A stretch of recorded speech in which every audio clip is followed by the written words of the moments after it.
Bonjour mesdames et messieurs. Aujourd'hui, j'ai décidé de vous parler d'un sujet très intéressant qui va peut-être provoquer une réflexion dans votre esprit. J'ai décidé de vous parler des annonces qu'on nous présente de 649 où ce que un couple d'individus de classe moyenne gagne le gros lot tout d'un coup, ils deviennent extrêmement riches. Bon, je sais pas pourquoi, mais ils nous les présentent toujours dans le sud. Ils ont toujours sacré leur camp dans le sud. Et oui, moi aussi, le premier, si je peux vous dire une chose, que si je gagne, je vais le sacrer mon camp aussi dans le sud. Je niaiserai pas ici au gros fret, et etc., etc. Maintenant, moi, j'ai remarqué une affaire, par exemple, aussi, c'est que dans les pays du sud, où ce que les gens sont pauvres, qu'est-ce qu'ils font? Ils rêvent tous de s'en venir ici. Alors, il y a comme une espèce de problème. Pourquoi que quelqu'un qui est riche veut s'en aller dans le sud et puis quelqu'un qui est pauvre veut s'en aller dans le nord?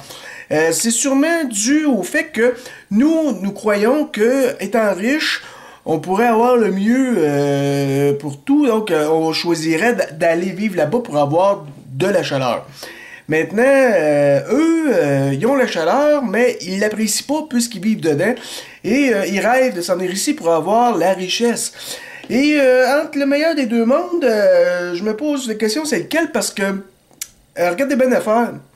Ce que l'histoire dit pas, c'est que les gens qui s'en viennent ici, pour la majorité, passent 2-3 ans et il y en a un gros pourcentage qui lève les feutrines puis qui s'en retourne ailleurs. Et comme justification à leur départ, ben ils disent, écoute, on pensait pas que c'était ça. Le Canada, oui, vous gagnez des gros salaires, mais ben je sais pas, là, on va à l'épicerie, nous autres, ça nous coûte 1$, on mange toute la famille là-dessus. On gagne peut-être 5$ par jour, mais pour 1$, on se fait une épicerie puis tout le monde bouffe. Vous autres, vous gagnez peut-être 200$ par jour, mais ça vous coûte 150$ l'épicerie. Vous avez la misère à passer 3 jours avec ça. Puis vous vivez tout seul dans des grandes maisons. Vous pourriez loger 25 personnes. Vous êtes tout seul ou vous êtes deux là-dedans.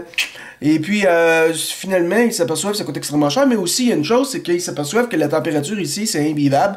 Et c'est pas le fun, non seulement de vivre dans le froid, mais surtout de vivre encabané en dedans.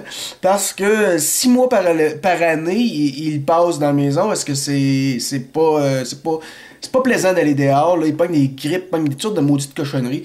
Et nous aussi, nous avons été élevés là-dedans, dans le fret, tout ça. Puis à tous les ans, on se paye une bonne grippe, puis la morve au nez, puis toute la patente. Puis là, on entend du monde qui essaye de se faire croire que c'est le fun l'hiver, puis il y a des sports de glisse, puis tout ça, de petites conneries, où si tu viens tout trempe, tu transpires, t'as fret, t'es tout pogné dans ton crise de linge de...